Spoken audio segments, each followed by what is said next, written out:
uma coisa que eu acho que é um conhecimento que a população carece e muitas vezes é difícil compreender, é a questão da morte cerebral. Sim. Né? Porque como é que você vai falar para a pessoa, olha, o cérebro está morto, ela já é considerada clinicamente morta, essa pessoa, porque o cérebro está morto, mas o coração tá ainda tá batendo. O pulmão tá trocando gás, tá com o respirador, aquela coisa toda, né? Mas, tipo assim, como ele tá morto com o coração batendo? É muito difícil essa... Eu acho que o maior receio é, assim, é que pra gente é muito claro. Qual a diferença entre o coma e a morte cerebral? Porque, pra quem olha de fora, a visão pode ser a mesma. É uma pessoa que tá num leito de CTI, entubada, ligada a aparelhos. Como é que vocês têm certeza que não é algo que vai melhorar? Que é irreversível. Que ele não vai acordar desse coma. Né? Exatamente. Para isso é um critério...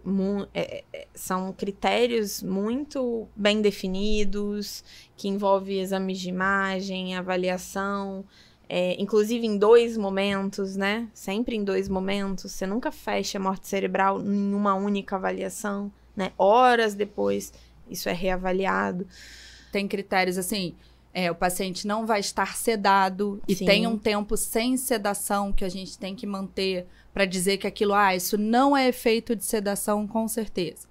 Tem um exame que é o eletroencefalograma, que é um exame que avalia as ondas cerebrais e existe um padrão específico da morte cerebral. Critérios clínicos que avaliam o nosso cérebro, digamos assim, mais primitivos, que são alguns reflexos neurológicos, que a gente chama de reflexos de tronco, e reflexo que a gente chama de apneia. É você ter certeza que a pessoa não está... o centro respiratório daquele pulmão não está mais funcionando. Então, esses testes são todos realizados por pessoas treinadas, orientadas, experientes. Existe um curso que muitos médicos podem fazer para essa avaliação.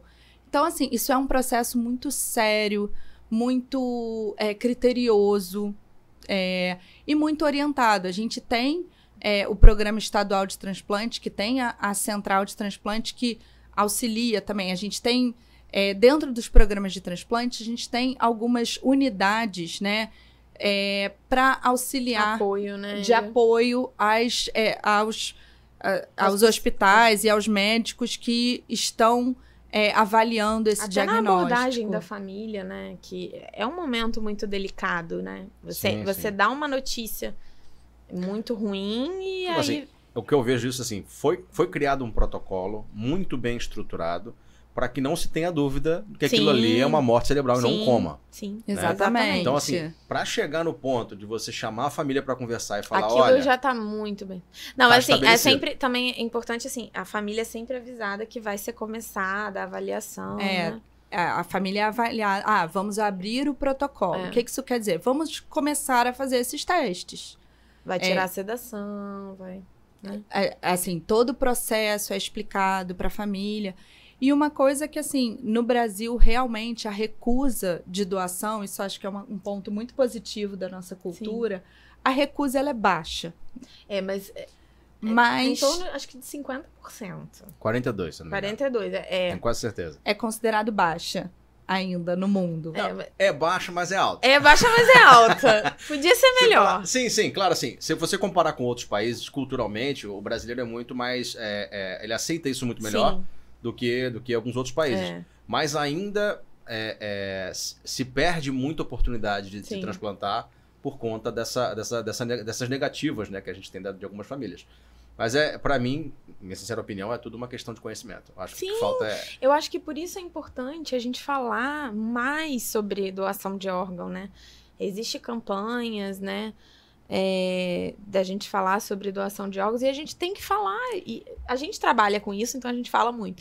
Mas a gente precisa levar esse assunto para lugares que habitualmente não falariam, entendeu? É porque eu acho que, assim, além da gente... Acho que a gente tem que falar, assim, é um gesto incrível que uma pessoa pode fazer por outra, né?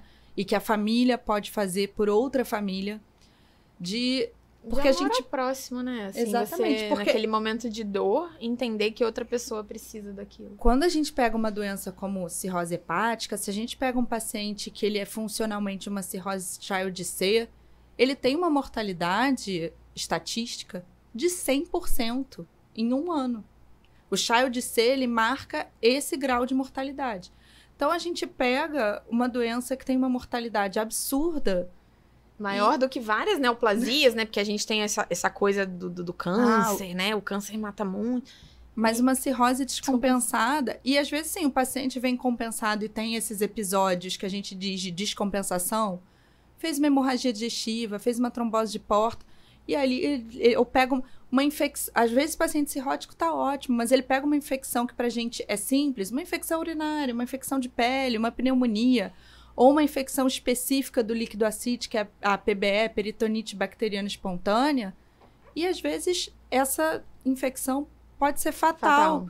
Em muitos casos, porque ele é um paciente que ele é, por definição, imunodeprimido. Ele é desnutrido, ele é sarcopênico, isso tudo impacta na mortalidade dele. E a doação de órgãos, muda completamente. Na verdade, é o tratamento, é o único tratamento curativo para cirrose. Não tem outro. Não tem outro. Então, os isso outros acho que são vale todos muito considerados. deixar reforçado, né? A cirrose, a partir do momento que ela se instala, que o fígado está inteiramente fibrótico ali, duro, ele não volta atrás. Ele não é... A cirrose, ela não é considerada uma doença reversível.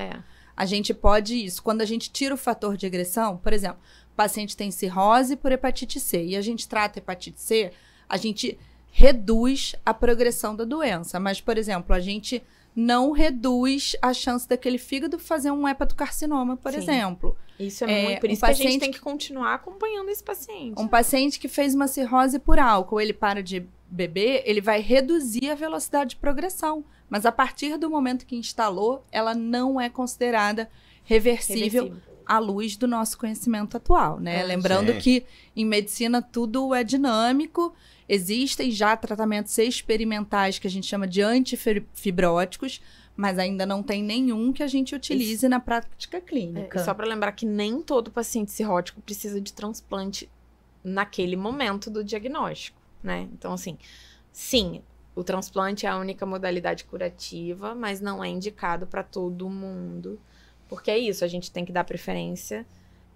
Tá muito bem. Grave, né? Porque, assim, o que eu sempre falo para os meus pacientes, assim, o transplante tem um risco. A cirrose tem um risco. Quando o risco do transplante ele é maior do que o da cirrose, a gente não indica, né? Então, a doença dele, ele vai viver mais tempo com a doença dele do que, talvez, com o transplante. Se transplantasse. Mas quando essa balança começa a doença é muito mais grave do que essa cirurgia, que é o que a gente vê nos pacientes, que a gente começa a ver no paciente Child B, né, e com MELD acima de 15, que são os pacientes que a gente... esse paciente a gente precisa começar a pensar em listar esse paciente, né? E isso eu sempre uso essa coisa da balança para o paciente entender que a doença dele é muito mais... Porque, assim, eles ficam em pânico. Doutora, a cicatriz é muito grande, a cirurgia é grande, envolve risco? Sim, é uma cirurgia grande que envolve risco. Mas a sua doença, nesse momento, te confere muito mais riscos do que a cirurgia.